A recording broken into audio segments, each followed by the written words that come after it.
Mari Stein, good morning. So nice to see you.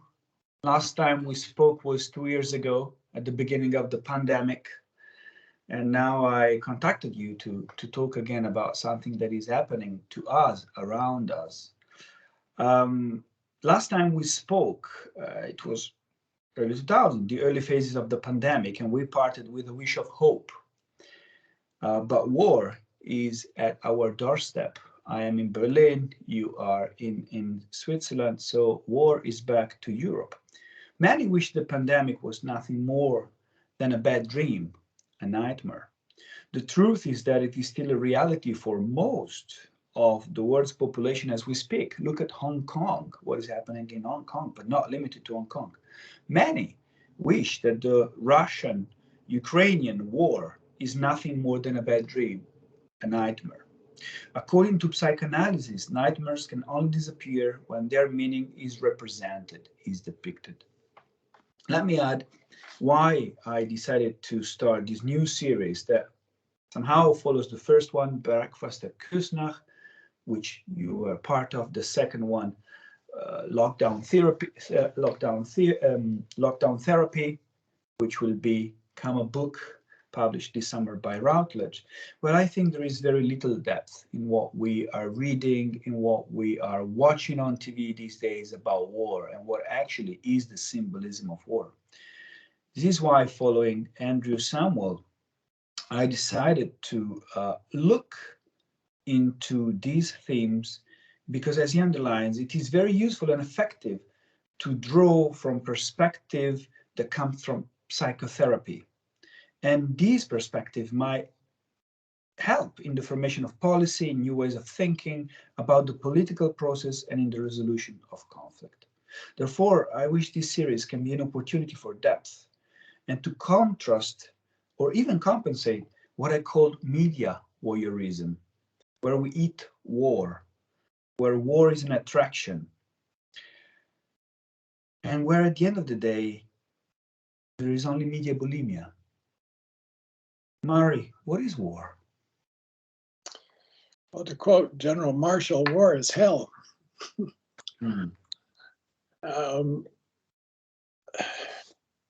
I've lived with war since I was in college. The United States has been at war off and on for the last 50, 60, 70 years.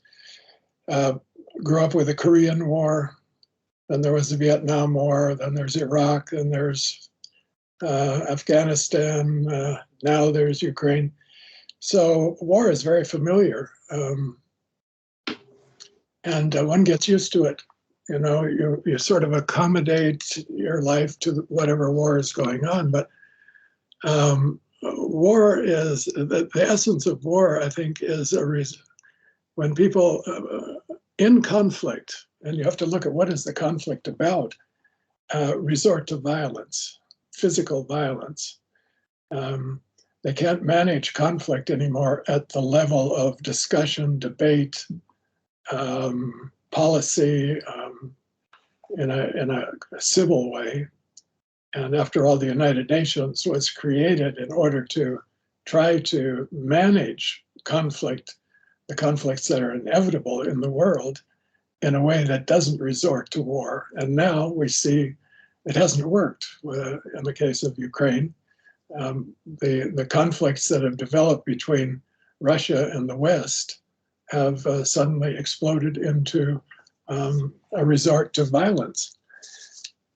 And so I think it's war is woven into history, not only my history, into the history of the world. If you look back at recorded history, it's full of wars. The Trojan War, Aeneas leaving Troy and taking Italy, the wars of the Middle Ages in Italy between the Guelphs and the Ghibellines that Dante was victim of. So it isn't anything foreign to human experience. War is deeply woven into history, and in fact, in some sense, creates history. But it is hell. It is hell on earth, as you can see in the pictures that are being transmitted from Ukraine these days. Let me read you, and to those listening to us, what James Hillman had to say about war. This comes from a terrible love for war. Quote, "There is no practical solution to war because war is not a problem solvable by the practical mind, which is better equipped for its conduct than for its avoidance or conclusion. War belongs, as you said, Murray, war belongs to our soul as an archetypal truth of the cosmos. It is a human work and an inhuman horror, and a love that no other love has been able to overcome.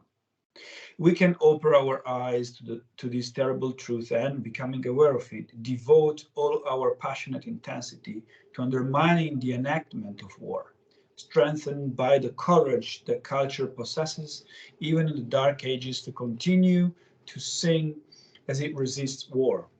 We can understand it better, postpone it longer, work to gradually remove it from the support of a hypocritical religion, but the war as such will remain until the gods themselves leave." Yes. Hillman. Didn't the gods leave already? If we look at Nietzsche, if we look at Freud, didn't gods leave already? Of course, he's bringing back the gods, but... Yeah, no, the gods haven't left. And if you look at the gods behind wars, for instance, the famous Greek one, Ares, where does Ares come from? What are his origins?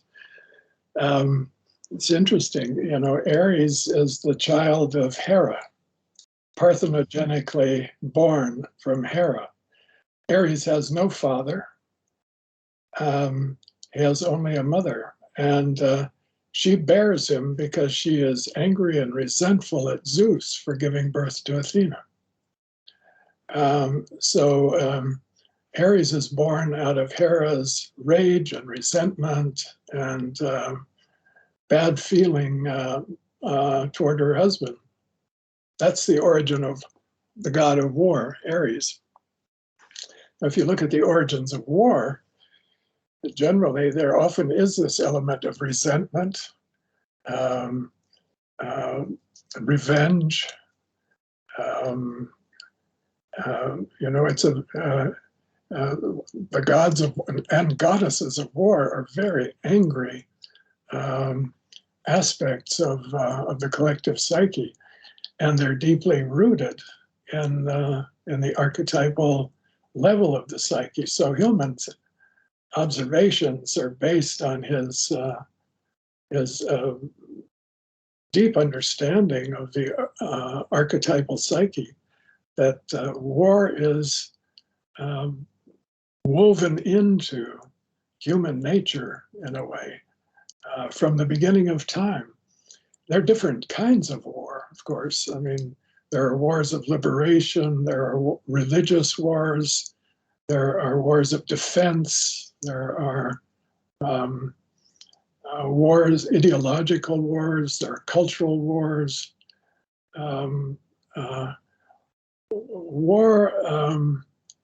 One thing that war does is galvanize energies. It focuses intense energies in a certain direction and releases a kind of creativity also in the human species. You know, some of the greatest inventions of modern times have been the result of military efforts to develop new weapons. For instance, the internet and missiles and going to the moon, all that technology that's been developed. The original laboratories were at the Pentagon and had to do with military research for, quotes, defensive purposes. But you know, the prospect of war, the anticipation of war releases tremendous energies. The atomic bomb was created because of war. Atomic energy was found to be available to human technology because of the threat of the other side getting it first. So while science is pure, you could say pure research in laboratories and so on, the application of science and its creative applications in other areas have often been driven by war energy or defensive efforts to prevent one's own territory from being taken over by someone else. The Asian revolutions, the modernization in Asia, was due to the fact that the Western powers had developed better weapons.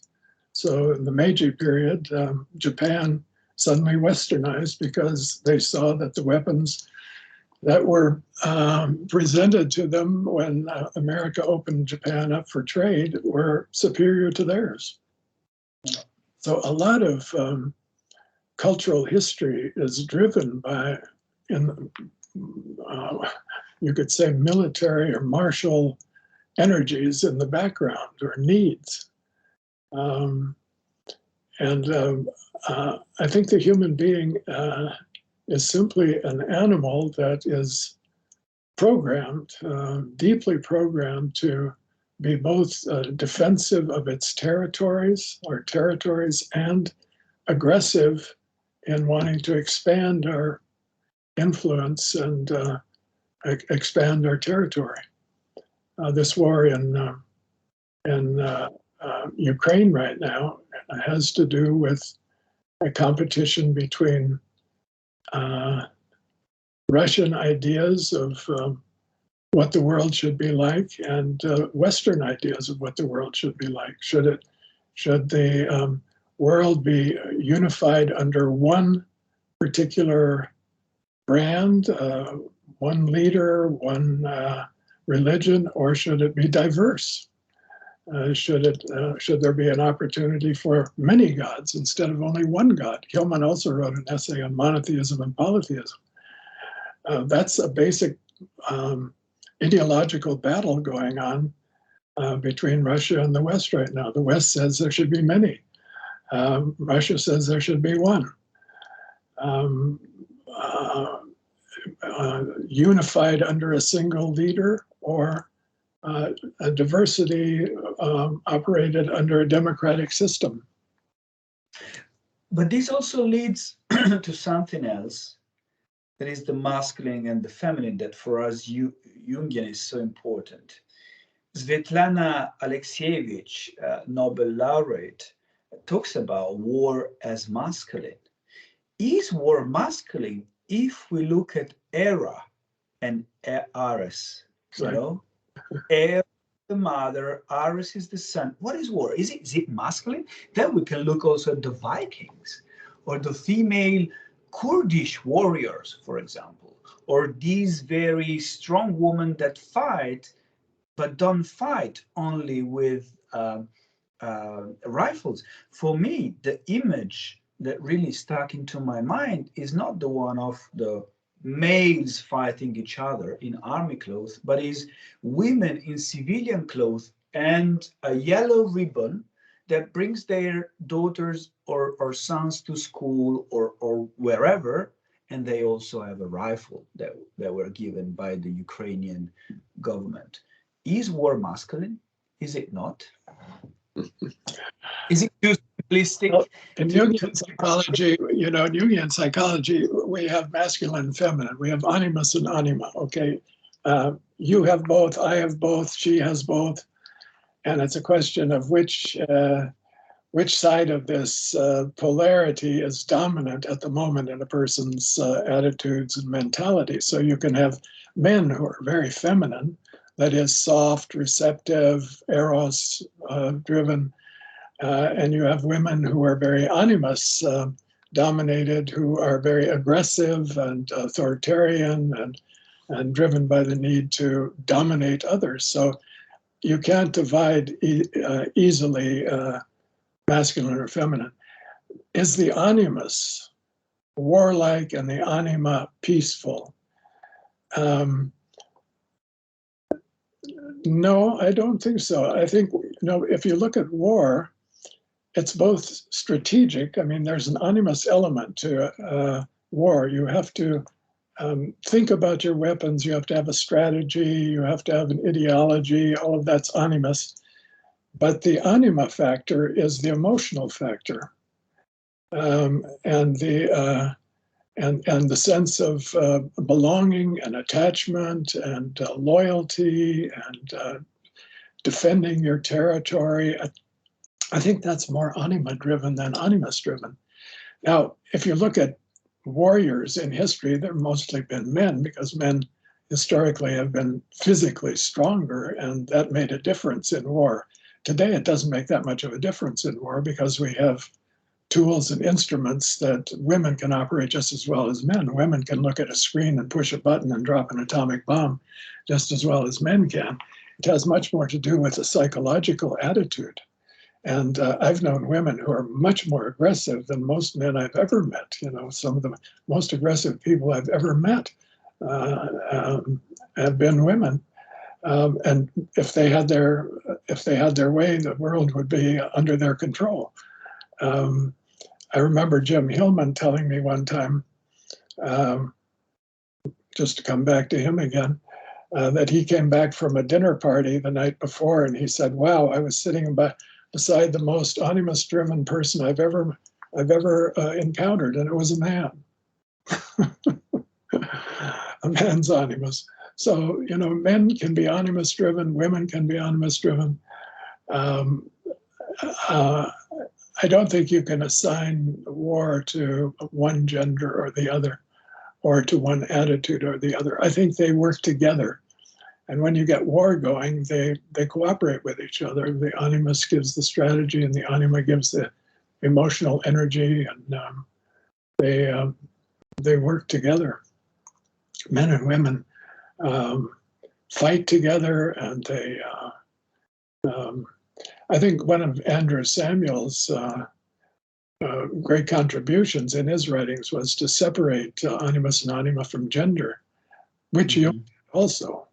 But Jung was more embedded in a traditional way of thinking than we are today, and where we have much more flexibility in thinking about masculine and feminine and in relation to both genders. Let me ask you a question that moves from the gender, masculine, feminine, animus, animus, to great archetypes, the mother and the father, also thinking what we said about era. Many historians said that World War II was a compensation or even a continuation of World War I. Others can say that war is a spiral after spiral. You went back to Greece and wondering whether current wars are also a spiral of what happened thousands of years ago. One could say that this war is a compensation of the defeat of the Soviet Empire. Putin himself blamed Lenin. Can you believe he blamed Lenin about Ukraine? But he was historically wrong, because he should blame his own political father, Yeltsin, who gave away the Soviet Union, maybe looking at other because of his wish for power or will for power. So he signed a deal with Ukraine and other countries so that they become autonomous and independent. Then we can look into Putin's own history, what his parents suffered, but compensation of what? Then I'm thinking of Jung. Then I'm thinking of Freud. They both thought their fathers were heroes. Do you remember the story of Freud's father and the hat, that a man is looking at him and he's saying, "Move away, Jew," and he's slapping him, and his hat is falling into the mud, and Freud asking him, "What did you do? Did you fight? Did you react? Did you honor yourself?" "No, I ran away." Or Jung, when he realized that his father, a priest, a pastor, lost his faith. So they both felt their father was a hero, and they, at some point, understood their father was no hero. So they had to become heroes. Could this war or any war also be about this? A compensation of previous generation, psychological attitude to regain something that your fathers, biological or not, were not able to attain? Mm-hmm. I have a friend and a colleague who recently wrote me an email message and said, you know, you could analyze Putin from an Adlerian perspective. You have an inferiority complex, and it's compensated for with a superiority complex. You know, the little man with a small penis and so on, trying to inflate himself and make himself bigger. So you have this superiority, inferiority thing going with Putin. And that would be a way of looking at it. I think Putin felt very humiliated by Biden and by Obama. Obama said some things, I just heard them the other day in 2016, I think, that belittled Russia. Said Russia isn't a great power. It has a small economy. They have no industry to speak of, only natural resources. They're much weaker than we are, or China, or Western Europe. And there was a kind of belittling attitude, and I think Putin reacted to that. So there is a compensation. I'll show you who's little and who's big. And he built up his military over many years. He's been working at this for a long time. He's also a multi-billionaire. They estimate his net worth at 100 billion US dollars, stashed away in various banks accounts around the world, including in Switzerland. And so he's built himself up into a mega personality. And the way I think about this is that he has fallen into the trap that Jung writes about in 2 essays, where he has a chapter on what he calls the mana personality. And the mana personality is when the ego identifies with an archetype and it loses its capacity to test reality. It becomes convinced that its version of reality, its picture, its construction is the truth. And in Putin's case, this has been studied by a number of scholars. There's a background in sort of mystical thinking and what's called the Russian world, or Ruski Mir, I guess is the Russian word for it, the greater Russia. And that he, Vladimir, is the great hero and figure who is going to restore the dignity and the world power of the great Russia that, in his imagination, exists in reality, but it needs to be restored. It exists in a kind of imaginal or metaphysical reality, but on the ground, it's fallen apart, and now it needs to be restored. And so, you know, he's been working in the Middle East. He's been working in various different countries to bring back the respect and power of Russia, and even extend it. And he's Vladimir, the hero, who's going to go down in history as the great, figure who has restored the mystical Russia to its proper place in the empirical world. When a leader who surrounds himself with people who only says what he wants to hear and supports his views, and himself becomes identified with the hero archetype, let's say, or this kind of titanic inflated figure, and he gets total control over a military such as Putin has.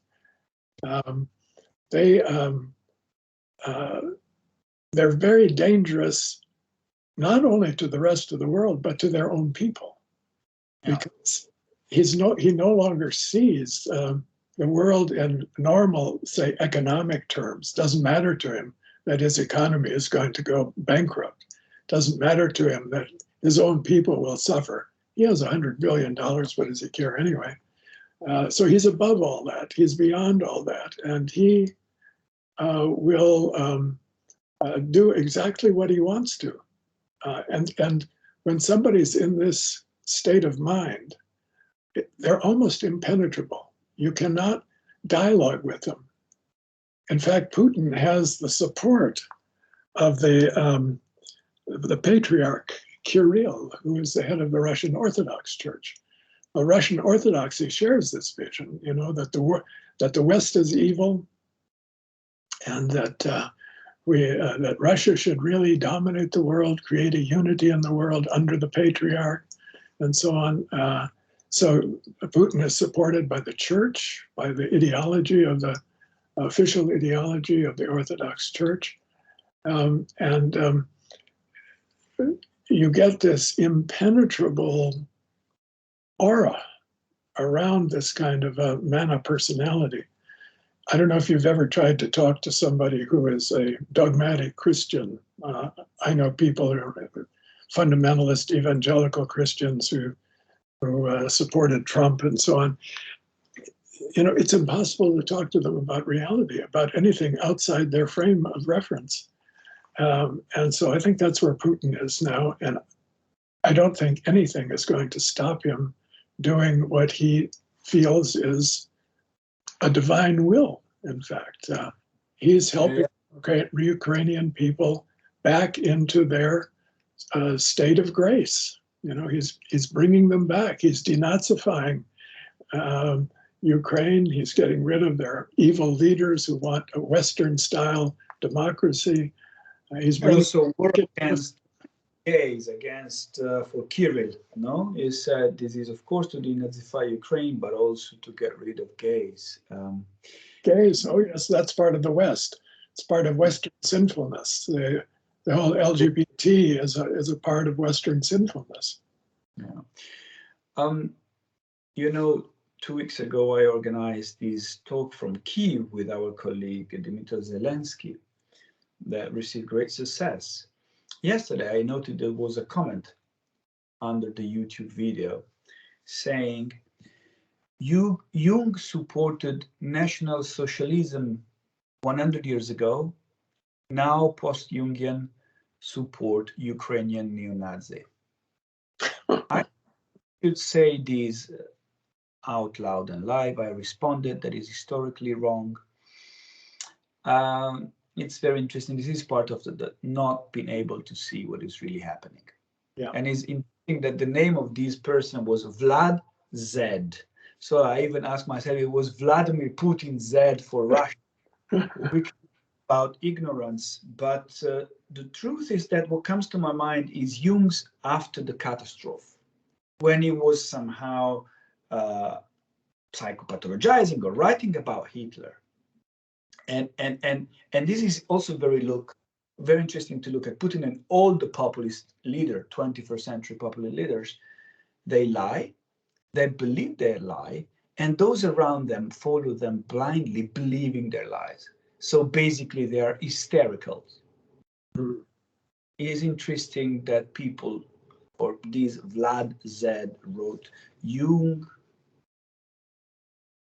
followed the National Socialism, and 21st century Jungians also look at Ukraine and want to look at the neo-Nazis in Ukraine, but they don't look at their shadow. What can we say about that? Well, I think you've said it well. You know,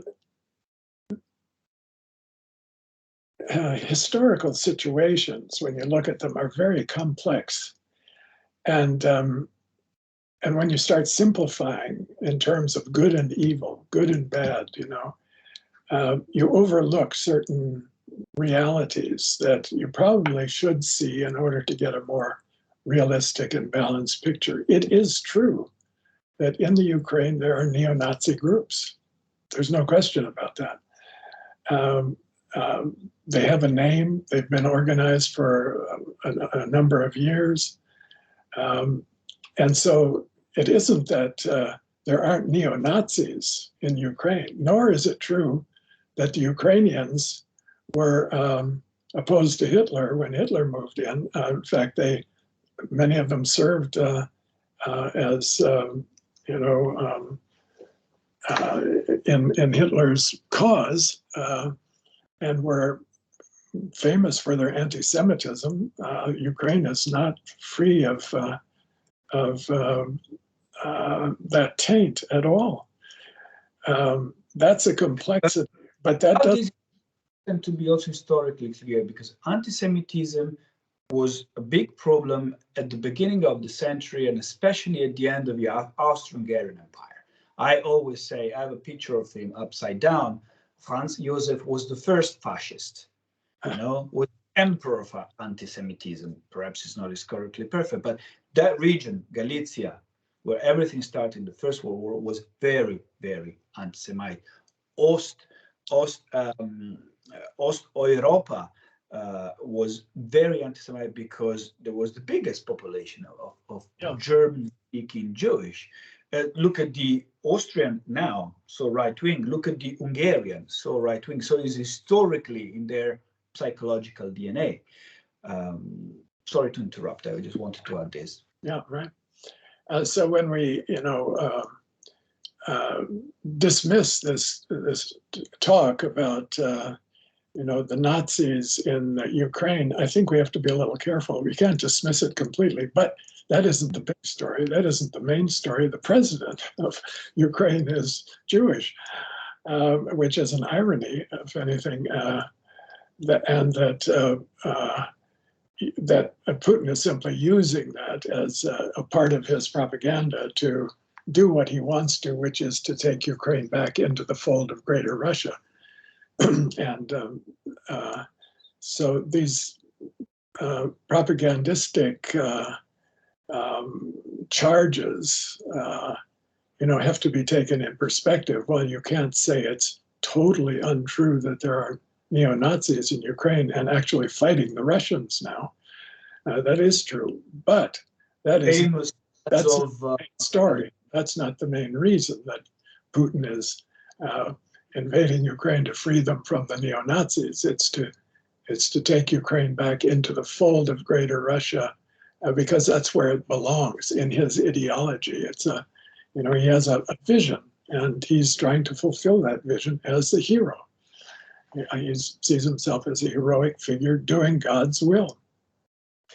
Is it useful, as many are doing, or many did with Trump, Boris Johnson, Hitler, and whatever, especially the media do this?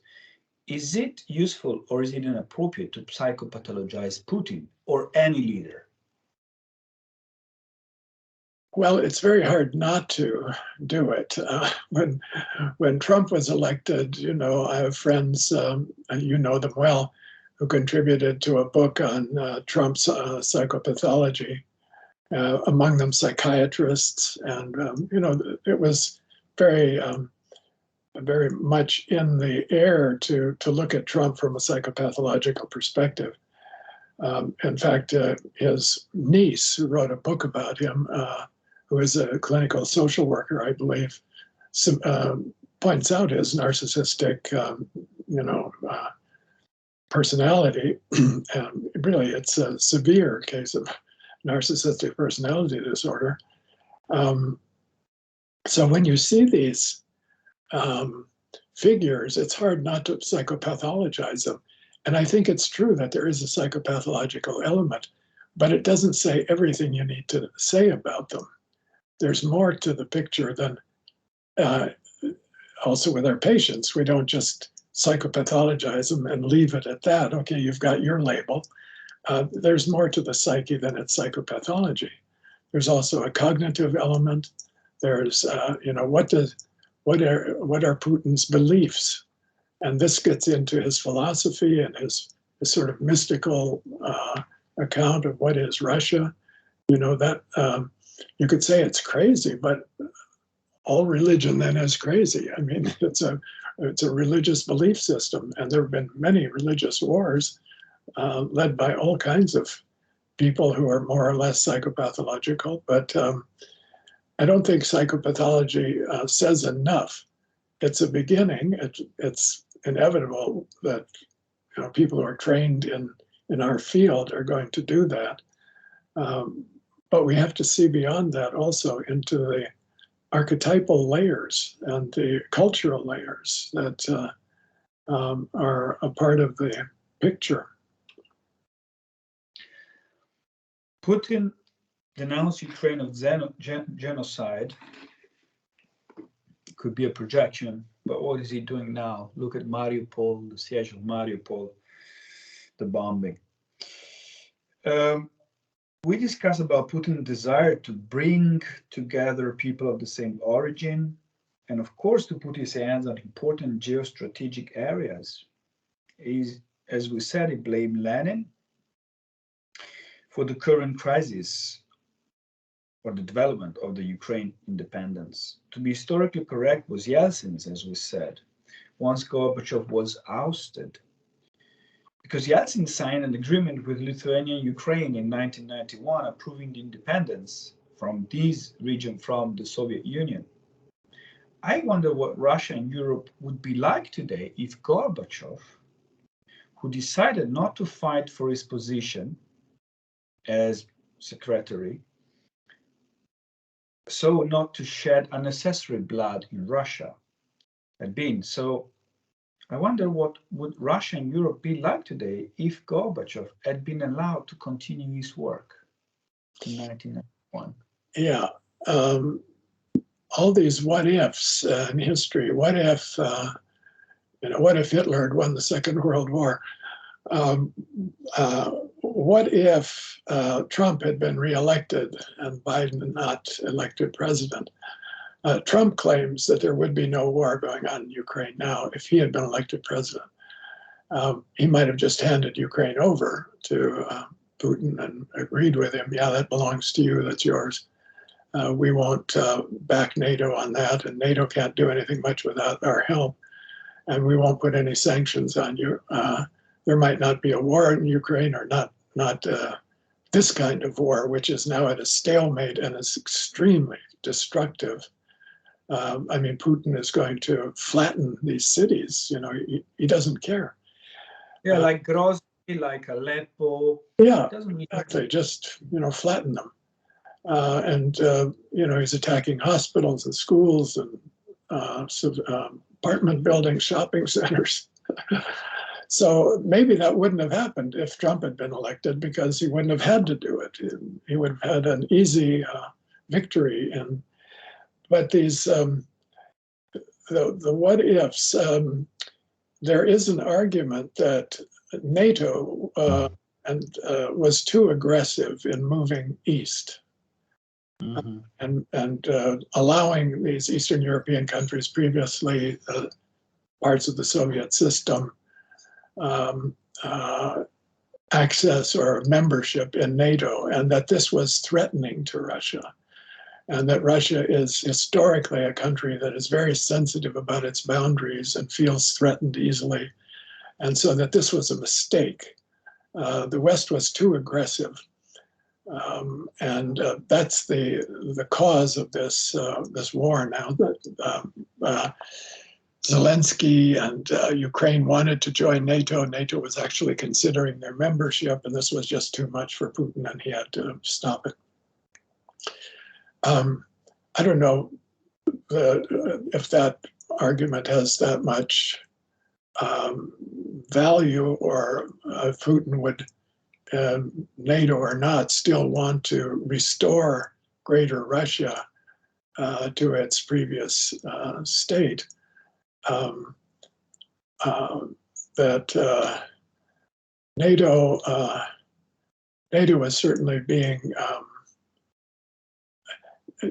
I visited Lithuania and the Baltic countries several times. I know people well in Lithuania and in Latvia, especially, not so much Estonia, but and other Eastern European countries, and they are very afraid of Russia. They don't want Russians back in their country telling them, how to run their country or doing what they did when they were in Soviet times. Many of their families had, their grandparents sent to Siberia, and it was, there's a terrible trauma involved with Russian occupation of these countries.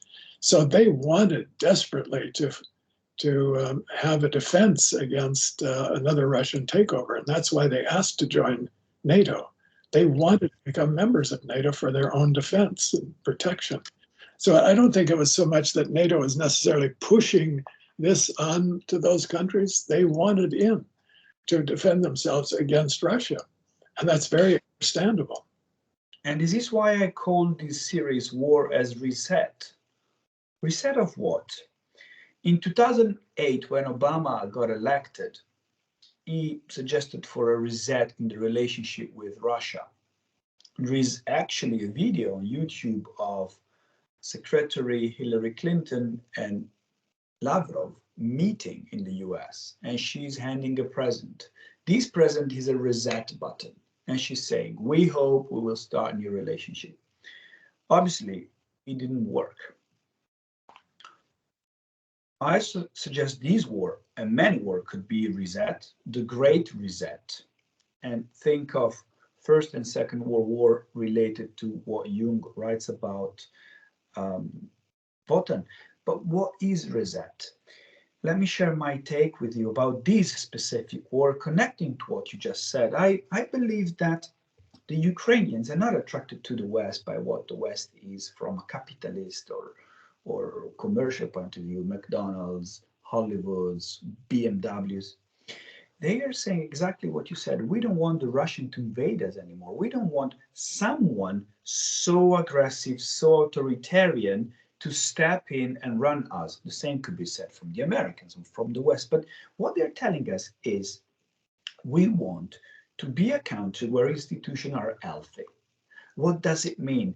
That if there are tension, if there are rebels, if there are uprisals, well, the institution can survive. An example is your country, the United States. The past 4 or 5 years were really difficult for the US after Obama was finished his mandate and since Trump came in. Many pressure. Let's not go into details, but I think what is important to see from the US is that the US, although the ups and downs, the difficulties, is still an institutional healthy country where someone else, democratic, was elected. So the institutions survive the tension. Ukraine is telling us this. We want to belong to that side of the world that where institutions are healthy. I want to hear your thoughts, and then I will read something about Habermas and Derrida that I think also help to clarify this point. Okay. Well, your question was war as reset, right? Does this war reset? The Clinton-Lavrov reset attempt didn't work in the sense that it really ended the Cold War. One of the discussion points is that the Cold War has never ended. For Americans in the West, it ended. We thought it was over, but for the Russians, it didn't end. They're still fighting the Cold War. We're still, and the reset now in Europe is, yes, we're still in a Cold War. And so what's happening in Germany and also Switzerland and other countries is they're decided to invest much more money in their military systems to defend themselves. That's a kind of reset. It's becoming more militarized. It's becoming more aware that Russia is a threat because they see who Putin is and what he's doing and what he can do, and that he's built up his military over the past 20 years to the point that he could dominate large parts of Europe with it. So that's a kind of reset that this war has provoked. It's quite contrary probably to what Putin wanted, but NATO is now much more unified, much stronger. Euro Or and stronger. Europe is stronger, and Europe is more united as a unit of the West with the United States and other countries. In fact, Australia and Japan are part of it.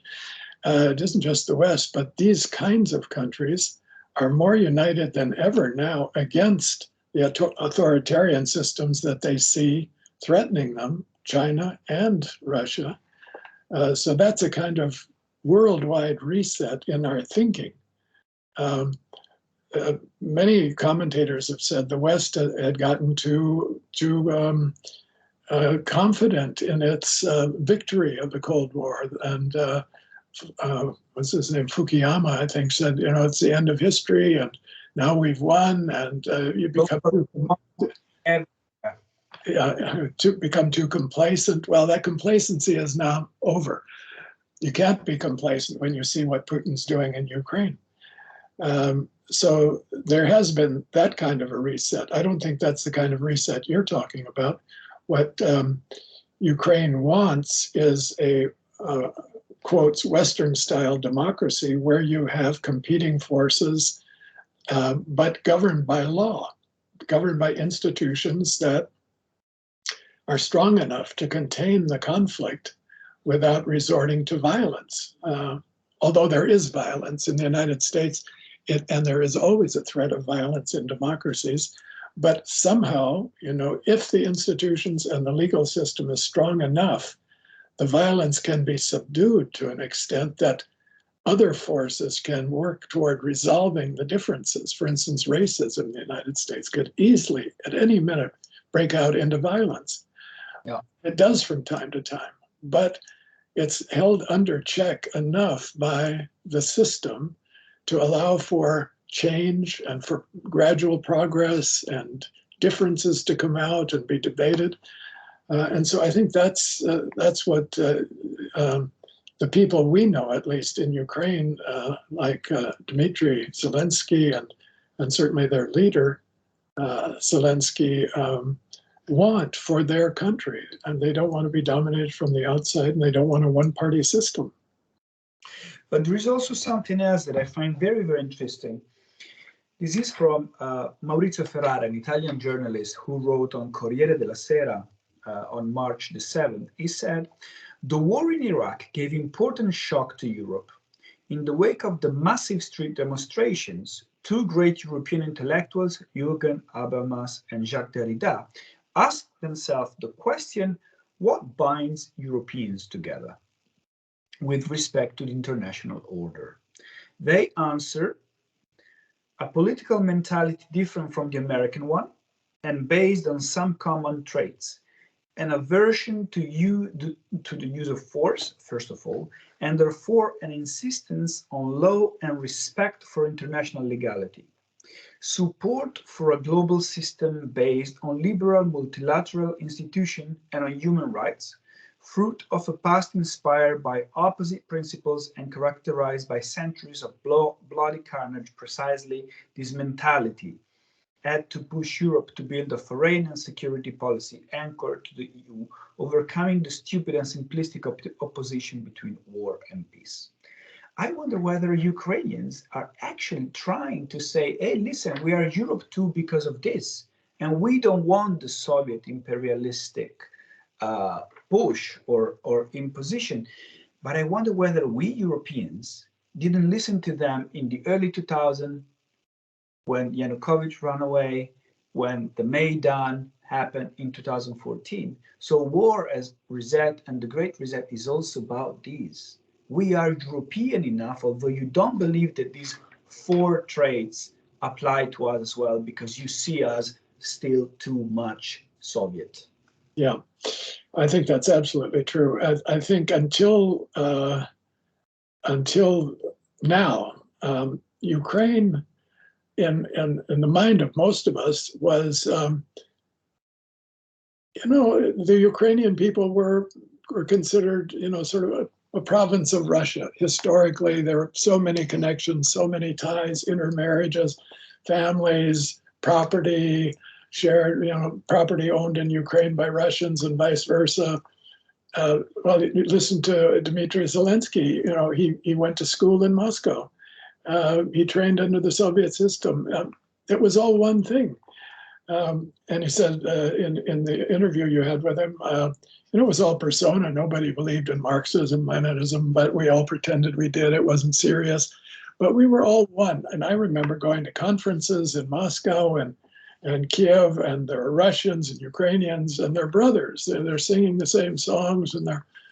So the idea that Ukraine has an identity of its own and a history of its own is new to me, okay? It becomes very evident and manifest and brilliantly lit up now because of the war. And we start realizing, no, Ukraine has a long history. There were 1,000 years before they even made contact with the Russians. They were a people, there were Lithuanians there were Poles there was all kinds of, Vladimir the Great in 988 or whenever it was converted to Christianity. There's a long history that the Ukrainians can claim as a part of their national heritage and identity. So I think that's becoming much more evident to us now, and we see them as a distinct people with values of their own, history of their own, a language, a culture, an identity that isn't a part of Russia. I mean, that's new. That's a reset in the mind of the Europeans, I think. Absolutely new, especially because if you think Ukraine or that area is so interesting, I'm so interested in the end of the Austrian Empire or Austrian-Hungarian Empire, where you have, of course, Austria, Galicia, what is Czechoslovakia, now part of Poland. And World War I started from there, from the Cossacks and, the Russian army and the Austrian-Hungarian army ready to fight. But let me ask you a difficult question, because you are Canadian-born and US citizen. What is the difference between this war and the crap perpetrated by the US since the end of World War II? You mentioned Korea. We can also mention Vietnam, Iraq, Afghanistan. What about the US invasion and occupation of political destabilization since the 1946 under the guise of liberating them? And since one under the pretext of spreading, as we said, liberal democracy, as Fukuyama underlined. Maurizio Ferrara, who I just quote, looks at the US invasion of Iraq and underlines that some commentators observe that it was a predetermined carnage, just like that of the last 20 days in Ukraine, which took place after months of preparation. Ferrara reminds us, using the words of Svetlana Alexievich, of the imperiality impulses, not only of Putin, but also of a large part of the Russian population. The long wait of the Homo Sovieticus, and before that of the Tsarist tradition.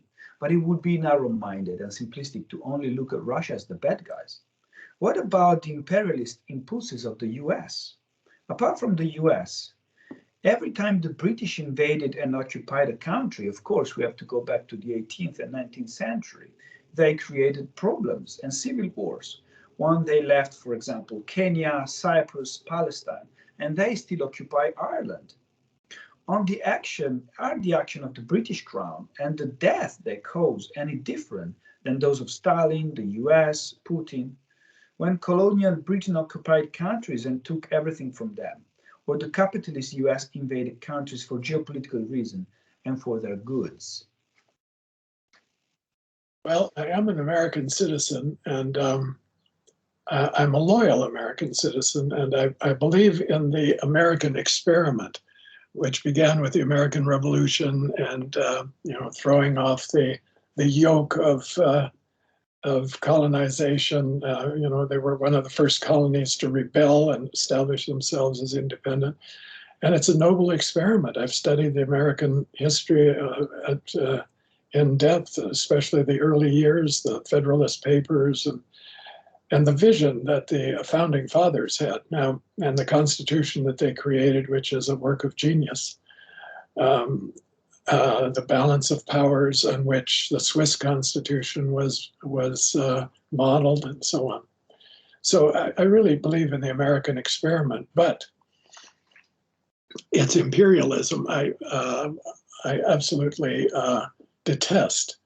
In a way, one can understand it because it was a fear that, as is Putin's fear, that other ideologies or other powers would surround it and dominate it. But I want to just recall that when Bush, the younger Bush, George W. Bush, was elected in 2001 to become president, he met with Putin, who had just recently taken over the reins of leadership in Russia. And I think they met in Vienna or someplace. And Bush came away from that saying, you know, I looked deeply into his eyes and I saw a really good man. Yeah. I saw his soul. He wants the best for his people. And everybody was rather surprised and astonished. Maybe this is a reset. Maybe this is something Bush has really discovered. But what Bush saw was a brother. Bush is an evangelical Christian. He's a born-again Christian. He also has a Christian ideology. Putin has a kind of Christian ideology. The world should be Christianized. And I think what they saw in each other was a very similar attitude. And Putin gave Bush all the space he needed to invade Iraq and Afghanistan. He didn't make any objections that the American forces were coming into the Middle East and into Afghanistan, which is very close to his territory, because I think he saw Bush as a fellow, believer in the destiny of Christianity to rule the world, and with the missionizing, there's a kind of missionary aspect to American imperialism. We're going to make the world safe for democracy, but it's a spin-off of a Christian belief system, and so I think there isn't much difference between America's wars of imperialism, if you want to call them that, and what Putin is doing now. I don't see so much difference between what the United States did in Iraq, except that Saddam Hussein was very different from, and the government he was running was very different from what Zelensky is and has in the Ukraine. Yeah. I mean, Saddam Hussein was not a nice guy. He tortured his own people. He gassed them. He used terrible weapons against his own population. I knew well an Iraqi in Chicago. I lived in Chicago at the time, and his father had worked for Saddam Hussein and had to leave the country because he looked at Saddam Hussein in a funny way one day, and he knew that Saddam would have him executed shortly for objecting to something that Saddam had done or said, so had to move out of the country. So Saddam Hussein was a very bad guy. And so one could say, well, America overthrowing Saddam Hussein and executing him was all in the name of righteousness and justice, and the good side prevailed. But a lot of innocent people died, a lot of chaos produced by that war. And geopolitical imperialism. Yeah, so exactly. And on many things, I disagree with your vision of Bush and Putin. Let me share in conclusion my view. I would say that Bush saw an eldest brother, somebody who could give him strength, because maybe I'm not respectful, but Bush Jr. was not the smartest guy. The smart guy was Rumsfeld. So what he saw really is, okay, maybe I could be a little bit like you, and maybe I can do something good for my country. The scary point is that I saw his soul. He would do everything to protect his country. He's doing it. He always did it. That's why many Russians follow him, and rightly so, perhaps, from that imperialistic point of view. Let me conclude with a mea culpa. 2 years ago, in our conversation, in other conversation, in the book that is coming out this summer, I commented, I hope that the COVID would be an opportunity for new beginnings, to decelerate from inner and outer balance, for inferiority, spirituality, the creativity of the soul. You and I talked about the concept of death and how much COVID brought death back into the conversation. Now we see death on TV every day.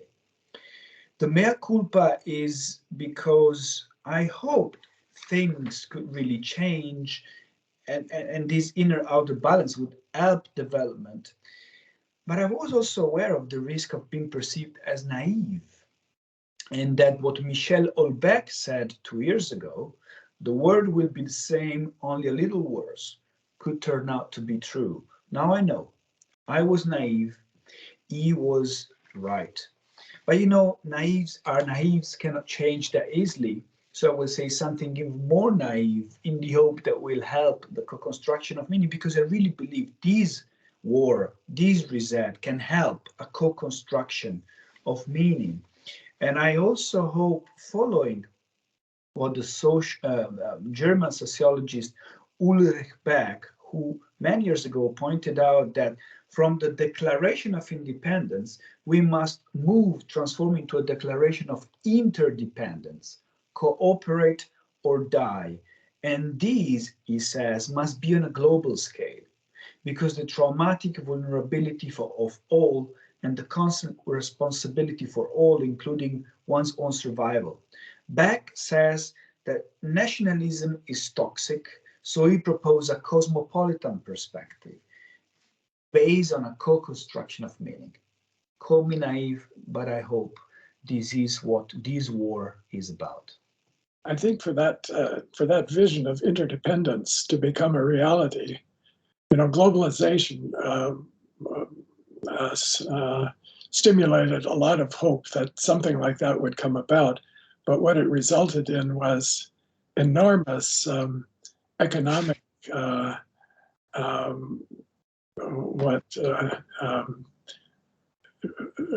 gains for the very wealthy and impoverishment for the poor.